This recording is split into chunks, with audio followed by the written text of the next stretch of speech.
Now I call Srimati Mahua Moitra. Mike. Honorable Chairperson, sir, I symbolically stand to oppose the taxation and other laws, relaxation and amendment of certain provisions Bill 2020 on behalf of my party, the All India Trinamool Congress. This bill is deeply problematic because it further weakens the rights and resources available to the states by taking away the statutory promises made under the new GST regime. And on the other hand, it corners public funds for PM CARES to the direct detriment of the state relief funds. Clause 7 of the bill seeks to amend the Central Goods and Services Act 2017, allowing the government to extend the time limit for completion of actions under the Act in events of force majeure, such as an epidemic.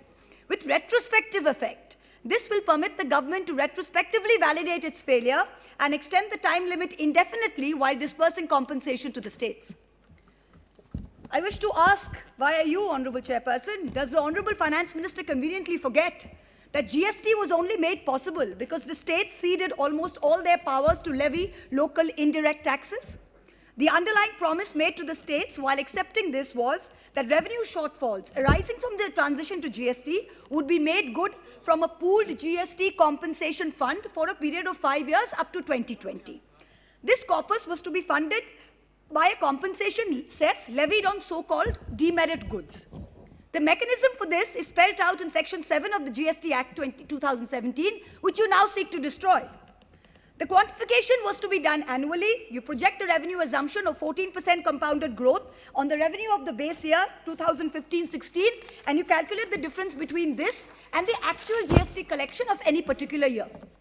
And please, applying this formula to the years 2021, the anticipated shortfall is 3 lakh crores. The compensation pool, however, is only 65,000 crores. But the centre cannot shy away from its responsibility. It must cover the shortfall of 2.35 lakh crores by borrowing.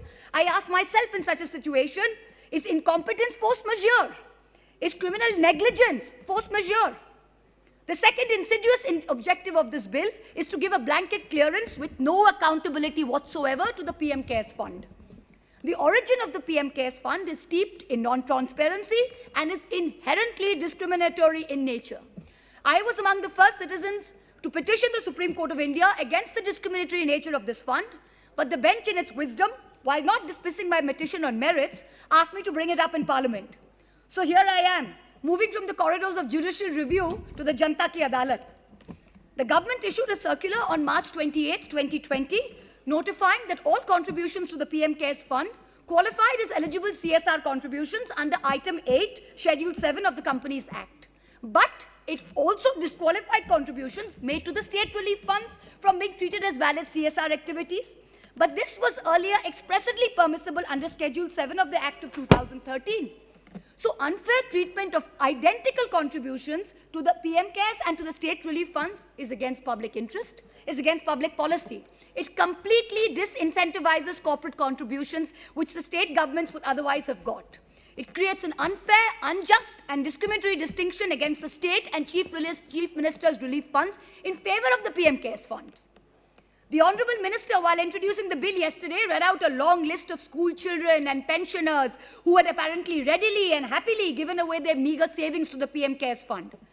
But the Honourable Minister was strangely silent on the 38 PSUs that donated more than 2,100 crores to the fund. Almost 70% of the fund's corpus comes from 38 PSU donations. These are public sector undertakings, share capital subscribed to by the Government of India out of public money. Without an audit, the conflict of interest is writ large for anyone to see. I hope you remember that the Prime Minister's office, in response to an application seeking disclosure of the incorporating documents of this trust, had said this is not a public authority, hence it's not open to RTI. But the very legislative intent behind Section 135 of the Companies Act was to encourage companies to use CSR funds for local welfare activities for local communities in areas of operation. But the PM CARES Fund diverts those very funds away from local communities into this dark hole where not even a speck of light can enter. Coal India has committed 221 crores to a fund while it cannot contribute to the state relief funds of Bengal and Jharkhand, where it has 90% of its operations. ONGC has mentioned that it has offered funds from a CSR budget for the year, even though the allocation is not yet determined. Power Finance Corporation contributed 200 crores to the PM CARES fund, even though its entire CSR allocation is only 150 crores. It's almost like the courtiers of the emperor are competing with each other to give gifts to the emperor with public funds. If these improprieties were not enough, then please consider the massive donations made by Chinese companies. This is horrific. Xiaomi, a Chinese company accused of snooping on people, gave the fund 10 crores. TikTok, currently banned by this government only a few weeks ago, gave 30 crores. Huawei, banned around the world for its well-documented links to the Chinese army, gave 10 crores. Why did you take this money from our enemies? Why don't you return this tainted money? I'm sure no dying Indian would want to be on a ventilator paid for by enemy money at this time. Would they? Right.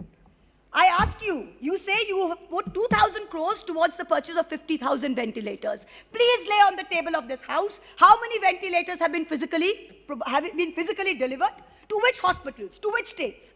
Also tell us the manner of procurement. The way airwaves and the way airports are sold in this country to crony capitalists, I hope this procurement was not done by those same individuals. This is a question that we need to ask.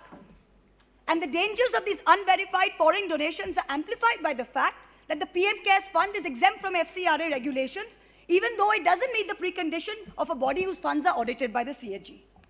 You are bringing the PM CARES fund under the ambit of the same clause that governs the Prime Minister's National Relief Fund, the existing fund. What is the need to institute a new fund where one exists? Prime ministers will come and go, but the existence of a fund is not up for discussion. What is this need to name everything after one individual? What is this need? This is a democracy. It is not an elected autocracy. We need to remind this government. First, you are raising funds on the basis of public office. The very name, a Prime Minister's fund, makes people think this is government authority. So by saying it is not open to RTI, you are running away from the spirit of transparency you claim to be wedded to.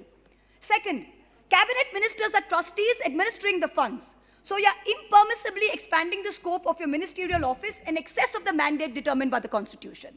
The third, you are commandeering resources. Donations are done by default. A circular issued on April 17 by the Department of Revenue under the Ministry of Finance told every officer and staff of the Government of India to contribute 1 day's salary till March 21. This would be deducted. If they wish to not donate, they should put this in writing. Tell me, in this atmosphere of fear and vengeance currently prevalent in this country, which bureaucrat, which public officer will say they do not wish to donate? I have only a few minutes left, and so bear with my bluntness. To this government, I say, stop lying to us all the time about growth rates, about migrant welfare, about expenditure, and the laughable delusion that the PM cares. Stop marketing 20,000 crore packages as relief measures when in truth it comprises money already spent and money to be given as loans, an imaginary money that will never reach the people it is supposed to. Stop cheating the state governments of their dues made through a constitutional promise. Stop wasting funds on vanity projects when the state governments who actually make a difference are deprived time and again. And so, I end by saying that today's India reminds me of Hans Christian Andersen's story, The Emperor's New Clothes, where the emperor was cloaked in nothing, but his sycophantic courtiers could not tell him so.